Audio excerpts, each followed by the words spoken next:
What's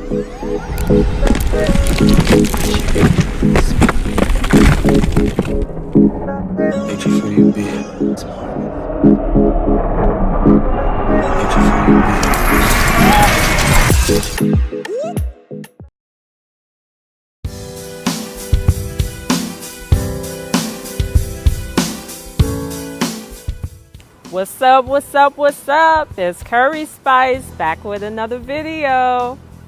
This one is going to be for anyone who wants to lose weight. I am going to direct this a little more towards college students, but anyone can benefit from this. You don't have to be a college student.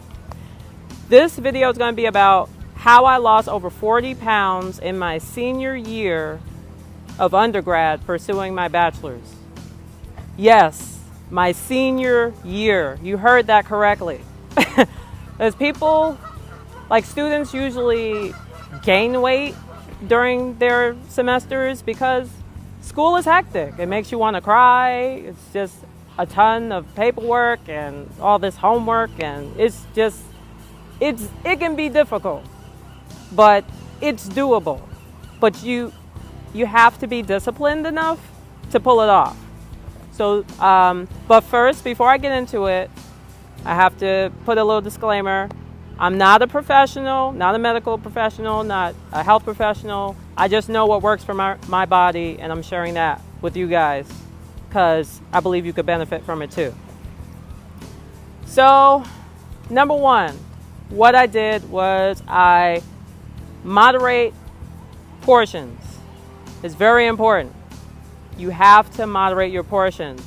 So if you're gonna eat like a pizza, like on your cheat day or whatever, if you're gonna eat a pizza, try to keep it at 1 or 2 slices. Don't try to do like 5 slices or something crazy like that, and then have macaroni and cheese on top of that. Then you got fried chicken on top of that. Then don't do all that.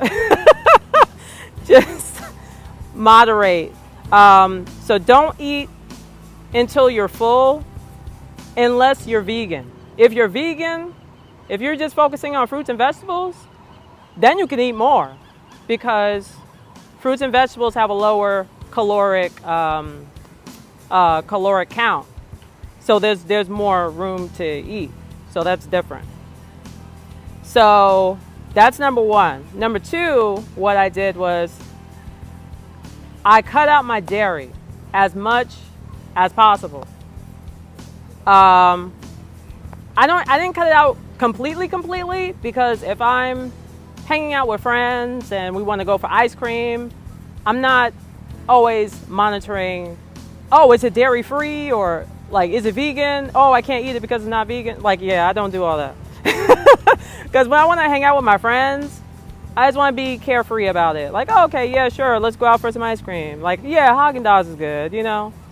But when I'm by myself throughout the week, if it's not a cheat day, then I'll be more strict with it. Like if I want ice cream, I'll eat, it's called So Delicious, and it's really good. It's dairy free. It doesn't say vegan on the label though, but it is dairy free, and it's so good. It tastes just like regular ice cream. So dairy substitutions are okay, like coconut milk, almond milk, those are okay.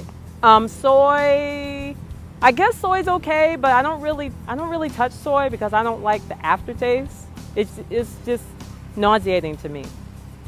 But okay, and then the other thing I did, this is number 3, no meat or drastically reduce your intake to once a week.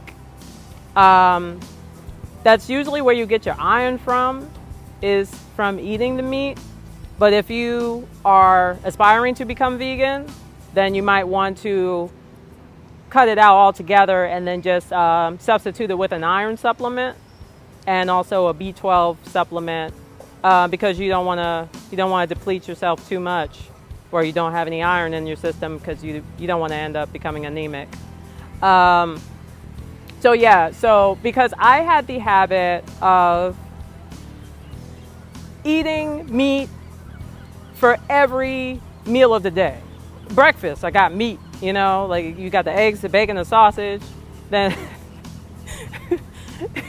then lunch, you got your fried chicken, you got your macaroni and cheese, you got your biscuit, you know, and the fried chicken, that's meat, you know. Then dinner, you got the meatloaf, and you got the potatoes, and like, yeah, you can't have meat for every single dish. So try to minimize it to once a week if you can help it, for like a cheat day or something. Number 4, no processed foods or drastically reduce intake. Processed food substitutes are okay. So what I mean by that is vegan cheese in substitution for regular cheese. That's okay. Dairy-free ice cream, like I told you, that's okay. Vegan pizza, vegan nachos, those are usually okay. You still don't want to overdo it, because even vegan junk food could still contribute to weight gain. You don't want to overdo anything. So you still want to moderate the portions. Number 4. Now this has helped me. This has been an incentive for me. And I don't think I would have been able to lose as much weight as I have if I didn't have a cheat day. So, or a cheat meal, I should say. Not cheat day, but cheat meal. So I tried to minimize it to at least 2 cheat meals in a week. And sometimes they'll be spread out. Sometimes they'll be like consecutive days where I have a cheat meal. But I'll try to keep it as low as possible. I notice one thing I tend to do. I'm really good with picking my junk food. Like, I pick my junk food very wisely. I don't eat just anything just because I'm due for a cheat meal. Like, I don't do that. Like, oh, Dunkin' Donuts, oh yeah, sure, I'll take a donut. Like, yeah, I don't do that. Like, I really have to make sure it's gonna count.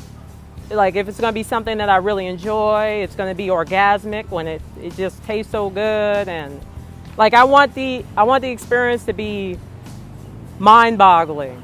When I put something in my mouth, when I put a piece of food in my mouth, it has to it has to move the world. Like, it really has to like move my world, because I love food, and food means a lot to me. But yeah, so 2 cheat meals a week. Now, number 5 is counting calories. Now, I'm not so strict with counting calories. I do like an estimation. Like, I don't write everything down. Like, okay, an apple is 100 calories. Let me write that down. I had a banana. That's 100. Let me write that down. I don't always do it that way. I'll just give it like a rough estimate. So the calories you intake depend on your weight, your height, your age, and your activity level. When you lose weight, you require less calories. So there's a caloric intake calculator that you could use, and then you put in all of your stats, and then it will tell you how many calories you would need for the day in order to lose weight, or if you want to maintain your weight, or if you want to gain weight. It's very specific. It's a very interesting feature. You should check it out. So that is going to conclude this first part of the video about how I lost over 40 pounds in my senior year of undergrad pursuing my bachelor's. Stay tuned so I can keep spicing up your life one episode at a time.